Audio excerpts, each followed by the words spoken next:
All right, piss and vinegar day 5. Yeah, 5.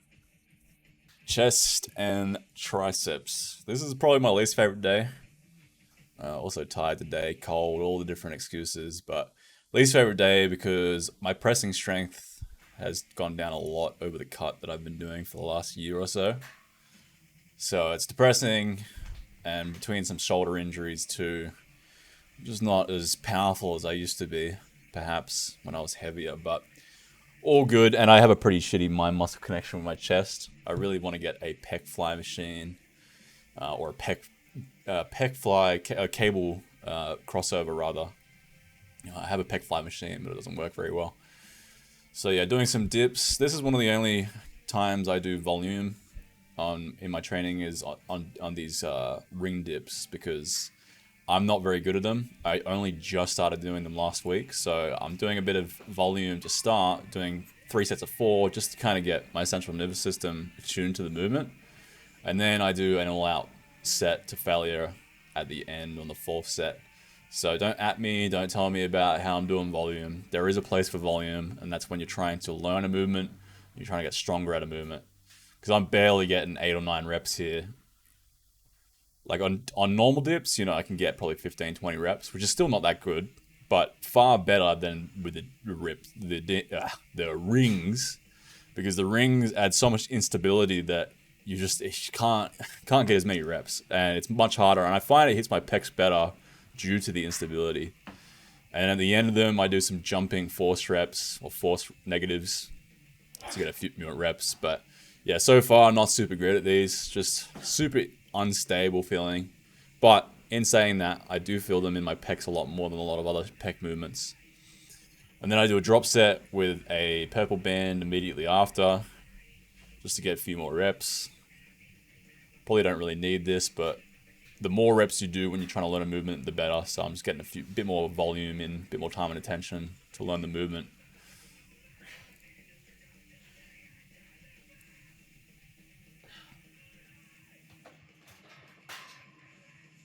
And then I immediately switch over to a push-up or a ring push-up. And these are pretty easy, but when you've just done like a fuck-off burner set, drop set with bodyweight dips, these are actually pretty difficult.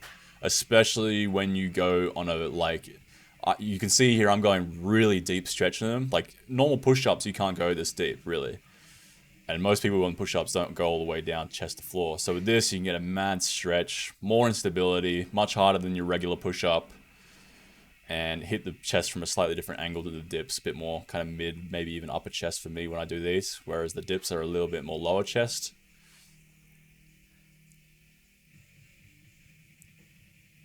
So same thing, just taking it to mechanical failure, and then I put my foot down to do some force negatives. Use my foot to push myself up again, get another negative, and then I move on to some incline flies. So these look pretty cursed. I don't know what it is with my anatomy, but I guess I have a lot of mobility. So I get this kind of weird, I don't know, it just looks weird to me when I do it. The form's fine. I just think because I keep my arms slightly more bent, because I find if I keep my arms straighter, much like the rear delts from yesterday, if I straighten my arm, I don't feel it as much in the pecs. I'm feeling it more in the bicep. You can potentially tear your bicep. This way I'm pivoting more through the elbow rather than at the hands, and I can hit my chest better. Do a bit more weight in the process also. So it looks a bit goofy, especially because I have so much shoulder mobility here. But yeah, if you're not totally feeling dumbbell flies, I'd suggest trying out slightly more bent elbows with heavier weight. And it kind of a little bit of press at the end this way too. And chest is one of these muscles where I have a very difficult time activating it, so I've had to spend a lot of time trying different variations of different movements for my insertions and anatomy and leverages, etc. And the other cool thing about pec flies with dumbbells is your drop set just becomes a dumbbell press, because now I'm dumbbell pressing, 3-4 times less weight than I'd normally dumbbell press, or however much less weight than I normally, but it feels like 40 kilo dumbbells right now, even though they're only 15s. So that's the drop set of sorts. is just switching the exercise. And then I do overhead tricep extensions to get that kind of inner head, get that stretch. I only started doing these really recently. Didn't realize how unbelievably weak I was at these compared to a cable press. So these are good. I like these, and I like trying different variations for the triceps because there are 3 heads, unlike biceps, pecs, or any other. Most muscles don't really have that many different heads. The shoulders have 3 heads, but they all do different functions anyway. Whereas with the triceps, you need a bit more variation, even though it's a smaller muscle. Same thing, just taking this to absolute mechanical failure, blood and guts. I mean, you can't take it beyond failure because then you're kind of stuck with the bar behind your head. So you just sort of take it to the point where you're about to force rep it. And then I drop set. And this is real light. This is like 15 kilos. So my triceps are just cooked by now. I try to keep it as strict as I can. I go all the way down. I see a lot of people don't go all the way down. They behind the back tricep extensions. I like to come to kind of a dead stop and then push without as much momentum as possible. And then I move on to underhand tricep extensions. So I have a hard time hitting my outer head. Most people have a hard time hitting the inner head, funnily enough, I've noticed. For me, I find a lot of the tension on tricep extensions of sorts always go into my inner head. So I find this movement allows me to kind of activate my outer head a bit more, which actually is kind of lacking a little bit.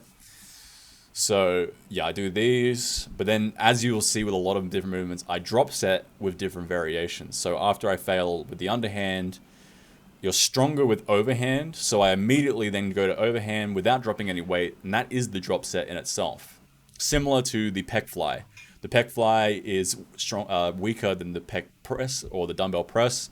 So you start with the dumbbell pec fly, which I was doing. I fail, and then I immediately switched over to dumbbell press, which with a lighter weight than I'm used to, but because I just done the pec fly, they're pretty exhausted, and now all of a sudden that's heavy for me. So now, yeah, put my hands over, do the tricep extensions that way. That way I can get kind of a drop set without even changing the weight at all.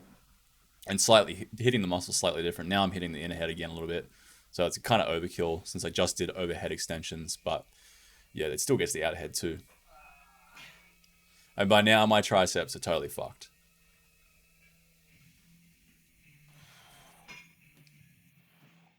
And I kind of overkill my tricep training a little bit, but I think that's such an important muscle for your physique. And it's one of the only muscles that I have that are remotely gifted. Everything else on my physique's pretty lackluster genetically, but my triceps are actually decent. So I like to work on my strengths more than my weaknesses some of the time. And then I'm just doing opposing. That way I can, maybe in a few months come back to this video and see if I've made any gains. And I don't know how to pose. Hey, like anybody in the comments, more than happy to get some feedback on my posing. I've never done it before. Bodybuilding I'm pretty kind of new to it. I've always just kind of trained random here, there, and everywhere, powerlifting, all different forms of things. So now only have I just started doing, pure bodybuilding training. So not a fucking clue on how to pose. I'm just kind of winging it here, pulling fucking funny faces. But anyway, on to legs tomorrow. See you guys then. Bye-bye.